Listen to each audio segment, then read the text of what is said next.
Tuhan, kami hendak berefleksi menandai pembukaan pengukuhan konselor pastoral pada saat ini. Bukalah hati dan pikiran kami terarah pada sabda Allah. Kuasai kami dengan Roh Kudus-Mu, sehingga kami bisa mendapatkan inspirasi baru dan kami dikuatkan untuk melakukan karya pelayanan. Terima kasih ya Allah. Kami mohon berkatilah kami satu persatu, pun hamba-Mu yang mewartakannya. Kabulkanlah doa kami di dalam nama Bapa dan Putra dan Roh Kudus. Amin.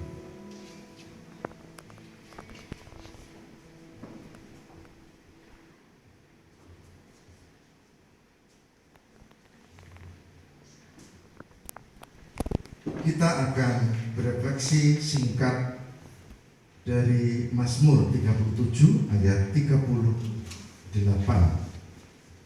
yang demikian sabdanya. Orang-orang benar diselamatkan oleh Tuhan. Ia adalah tempat perlindungan mereka pada waktu kesesakan. Saya ulang baca. Orang-orang benar diselamatkan oleh Tuhan. Ia adalah tempat perlindungan mereka pada waktu kesesakan. Demikianlah firman Tuhan. Haleluya.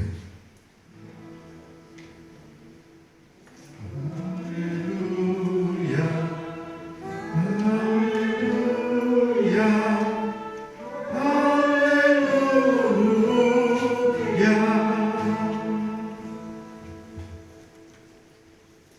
Bapak, Ibu, dan saudara yang terkasih di dalam Tuhan, salah satu karya pelayanan gereja yang saya cermati selama 33 tahun sejak saya melayani di GKJ Purworejo, Gereja Kristen Jawa di Purworejo, GKJ tertua, yang kurang mendapat perhatian adalah pendampingan pelayanan pastoral, konseling atau konseling pastoral. Kalau soal-soal lain seperti pembinaan jalan, pembangunan fisik malah tambah jalan, pengembangan liturgi juga lumayan jalan, bagus. Tapi begitu bicara tentang pendampingan dan perhatian pada yang berbeban berat, sepanjang yang saya lihat itu belum begitu jalan. Tidak terlalu sulit untuk melihatnya. Lihatlah di sinode, ini untuk yang Protestan ya, Anda masing-masing berapa ahli atau orang yang terampil untuk keperluan itu. Berapa ratus pendeta dan berapa yang secara khusus memperhatikan pendidikan di bidang itu, konseling pastoral.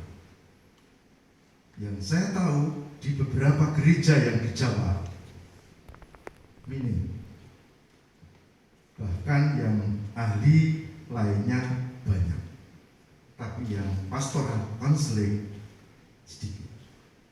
Pertanyaannya bisa ditambah, di semua gereja, juga gereja penjenengan semua, berapa yang masing-masing gereja, bukan sinode, tadi sinode ya, masing-masing gereja punya pengembangan dengan bagus, termasuk ruangan konseling pastoral, tenaga-tenaga terampil, atau setidak-tidaknya pendamping.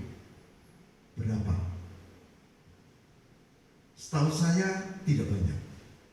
Bahkan rumah pendeta yang namanya pastori untuk tunggal, untuk jamaah pastoral, itu sebetulnya adalah rumah untuk proses penggembalaan. Tapi yang saya tahu, mungkin cara melihat saya salah, tapi tolong dicek. Yang saya tahu hampir semua gereja mempunyai rumah dinas pendeta dan bukan pastor. Tahunya gampang. Ada enggak di situ perpustakaannya? Ada enggak di situ ruangan untuk konselingnya? Atau konselingnya harus di ruang tamu, di mana pembantunya atau istrinya atau suaminya atau orang di rumah itu bisa dengar. Kalau tadi nangis apa ya? Ya karena memang tidak ada ruangannya. Bilangnya pastori, tapi sebetulnya hanya rumah dinas pendeta. Berapa? Saya bisa menunjuk sangat banyak. Bahkan ketika saya mengambil S2 pastoral, yang umum belum konseling itu, pastoral, itu pun sudah pada komentar, ngapain ambil ilmu itu? Ambil Islamologi dong, paling tidak yang keren ya biblik, perjanjian lama atau baru atau mungkin Islamologi. Jadi ketika saya memutuskan ambil itu, ya setengah hati juga sebetulnya. Saya tidak tahu persis, tapi mungkin itu juga menjadi pertimbangan sehingga jurusan S2 pastoral di kampus di mana aku dilahirkan hanya 2 kali. Setelah itu tak ada lagi S2 pastoral. Tak ada lagi. Saudara, untuk apa diungkap ini? Singkat saya mau mengatakan bahwa rupanya perhatian untuk menolong orang sesama, memberi empati itu baru pada tahap kesadaran, wacana, dan bukan pada perilaku nyata. Kesimpulan ini mungkin terlalu cepat, tapi saya punya data-data untuk itu. Oleh sebab itu, konsep pemazmur, orang benar diselamatkan oleh Tuhan, ya tempat perlindungan mereka pada waktu kesesakan, itu harus diterjemahkan dalam dunia realitas di gereja. Mungkin itulah sebabnya ada ketua majelis gereja pengkhotbah yang akhirnya meninggalkan Tuhan karena tidak dibimbing di proses itu. Saya hanya bercerita yang saya lihat. Jangan-jangan yang tidak saya lihat juga lebih banyak. Itu. Mungkin itulah sebabnya ada pendeta yang malah pindah agama. Saya hanya cerita yang saya lihat. Mungkin itulah sebabnya ada anak-anak pendeta yang meninggalkan Tuhan. Saya hanya cerita yang saya lihat. Nah, saudara, apa gunanya diceritakan? Untuk memupuk kesadaran kita. Yang terjadi hari ini yaitu pengukuhan konselor pastoral sekaligus pembukaan IAPC Strategic Plan Fokus Group Discussion nanti yang kita buat adalah salah satu cara, tapi orang yang ngomong, kata orang Jawa, tapi berbuat sesuatu. Tapi kan belum apa-apa. Itu umurnya berapa? Ya betul. Setiap orang lahir tidak langsung mari, apalagi jadi menteri, nggak bisa. Lahir ya jadi bayi. Gitu. Apa yang dimau? Yang dimaui adalah lebih bagus kita berbuat sesuatu ketimbang kita bicara tanpa berbuat sesuatu. Dan AKPI dipakai Tuhan untuk proses ini, baik di kalangan Katolik, di kalangan Protestan, di kalangan gereja-gereja Injili, dan gereja apapun. AKPI didirikan dari awal itu malah lintas iman. Konsep kita begitu. Nah, semoga ke depan AKPI makin diberkati. Dan di Bandung nanti 29-30 Juni kalau diagendakan, semoga Omikronnya sudah makin menjauh ya Pak Krisna ya. Dan kita bisa ke Bandung sama-sama, lalu kita buat refleksi di sana, pembentukan pengurus baru yang semoga nanti bisa lebih lincah. Gitu. Saudara, renungan hari ini mengajak kita untuk menerjemahkan kesesakan datang pada Tuhan itu konkret, karena Tuhan kan tidak kelihatan. Ya, kita inilah tangan panjangnya untuk berbuat sesuatu. Selamat untuk merenungkan dan melayani. Tuhan memberkati. Amin. Lakukan. Kemudian fokus group discussion yang 2 hari akan kita lakukan. Diberkati Tuhan. Mari kita terima berkatnya. kasih karunia dan damai sejahtera dari Tuhan Yesus Kristus, kasih Allah dan penyertaan Roh Kudus kiranya ada pada saudara-saudara sekalian. Haleluya. Amin.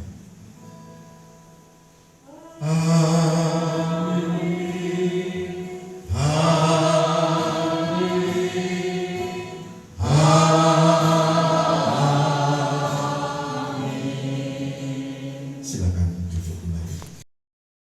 SKPP garis miring PPN garis miring Romawi 1 garis miring 2022 tentang pengukuhan pastoral counselor in training menjadi konselor pastoral atau pastoral counselor. Badan Pengurus Nasional Asosiasi Konselor Pastoral Indonesia membaca 1. Anggaran dasar bab 2 pasal 4 ayat 5 tentang pendidikan dan pelatihan profesi. 2. Anggaran dasar bab 8 pasal 15 ayat 1b tentang anggota konselor pastoral atau pastoral counselor. 3. Anggaran rumah tangga bab 3 pasal 6 tentang persyaratan konselor pastoral. 4. Anggaran rumah tangga bab 3 pasal 7 tentang penetapan konselor pastoral. Mengingat 1. Konselor pastoral di Indonesia merupakan profesi mulia demi kesejahteraan konseling dan masyarakat. 2. Perlunya konselor pastoral atau anggota Asosiasi Konselor Indonesia atau AKPI tunduk pada anggaran dasar, anggaran rumah tangga, kode etik, peraturan dan ketentuan asosiasi dalam praktik profesinya agar dapat memberi pelayanan yang berkualitas pada konseli dan masyarakat.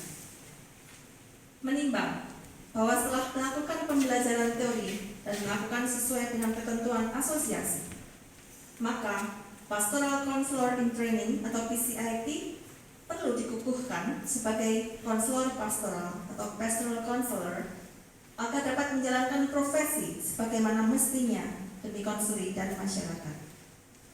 Memutuskan menetapkan pertama, Pastoral Counselor in Training yang nama-namanya tercantum dalam lampiran 1 surat keputusan ini diteguhkan sebagai konselor pastoral atau pastoral counselor dan mempunyai hak untuk memakai gelar profesi di belakang namanya.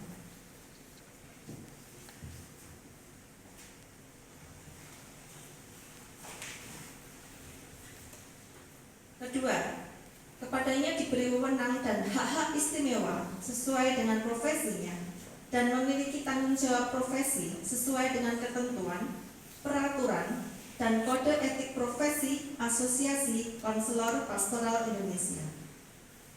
Ketiga, surat keputusan ini mulai berlaku sejak ditetapkannya. Keempat, apabila di kemudian hari ternyata terdapat kekeliruan atau terjadi mutasi dan atau sejenisnya, maka akan diadakan perbaikan sebagaimana mestinya. Ditetapkan di Yogyakarta pada tanggal 15 Januari 2002.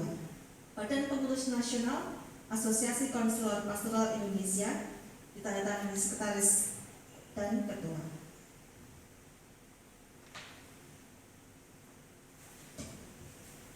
Demikian lampiran 1 keputusan Badan Pengurus Nasional Asosiasi Konselor Pastoral Indonesia AKPI nomor 009 garis miring SKPP garis miring PPN garis miring Romawi 1 garis miring 2022. Saya akan bacakan daftar nama pengukuhan konselor pastoral yang akan saya sebut namanya, dapat maju ke depan. Dan ada satu yang akan diadakan secara online, daring, yaitu dari Ambon. Bapak Lukas sebagai ketua akan membantu untuk proses pengukuhan onsite di Yogyakarta. Dan Korwil dari Ambon, Ibu Pendeta Hana Dejo Herbawan STH Konpas akan membantu pengukuhan yang akan dilakukan secara daring di Ambon.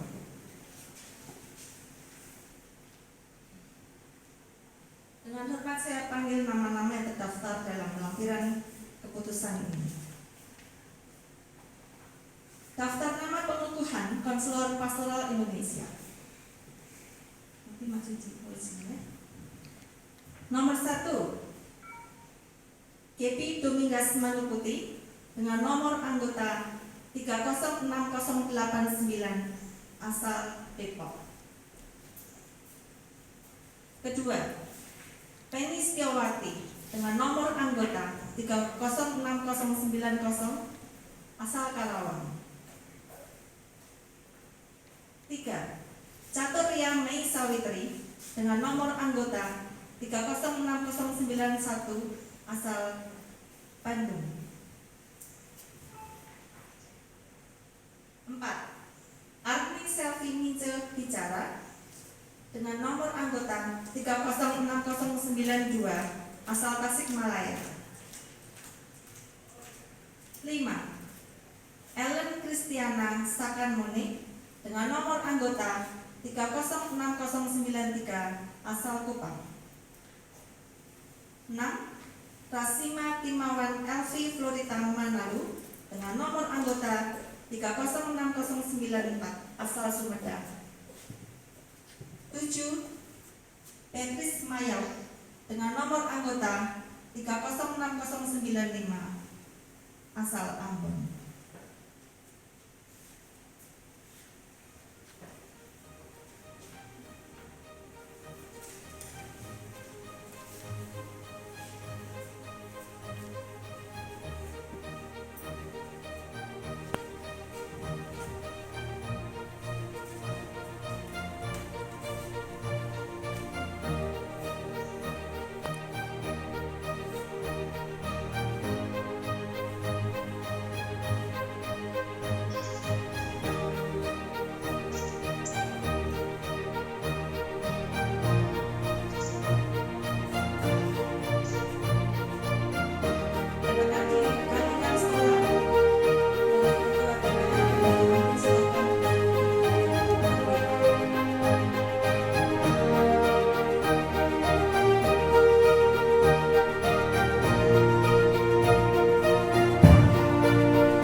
Ditirukan dan dihayati. Inilah janji konselor pastor Abdi. Siap? Bersedia? Mohon dibuka. Juga yang ada di Ambon, mohon juga untuk mengikuti sebagai lafal janji konselor Abdi. Diikuti bersama-sama. Di hadapan Tuhan Allah yang Maha Kuasa dan sejawat konselor pastoral,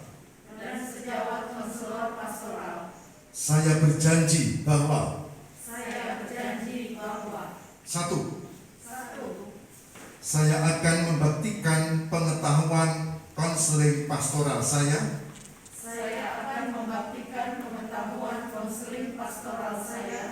sesuai dengan martabat dan tradisi luhur profesi konselor pastoral.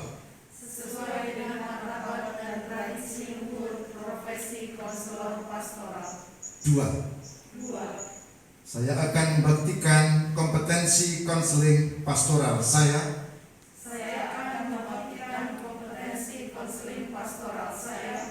sesuai dengan martabat dan tradisi luhur profesi konselor pastoral.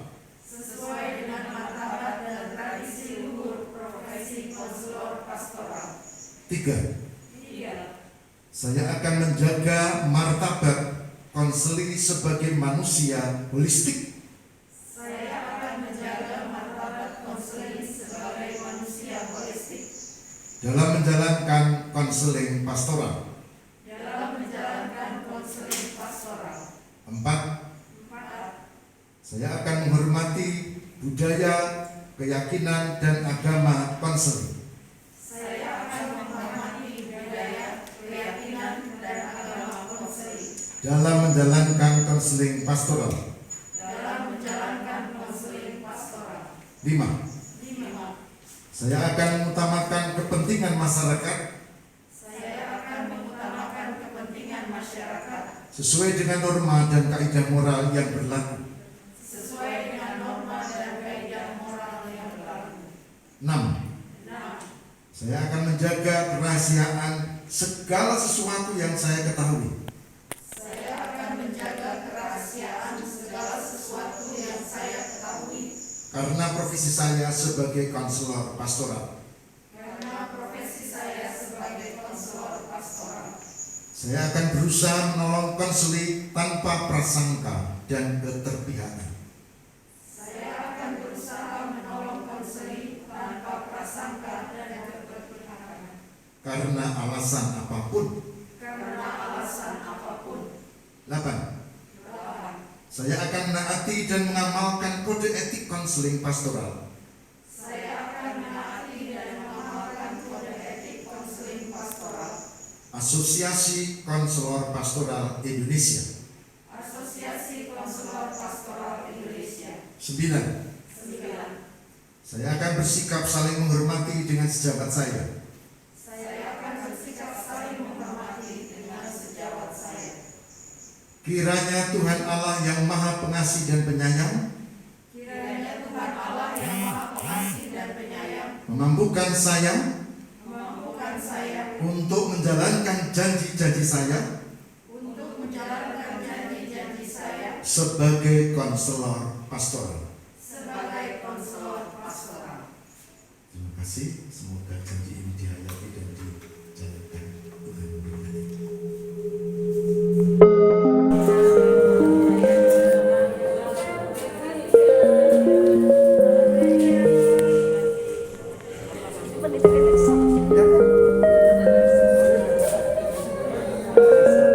Itu selamat ya.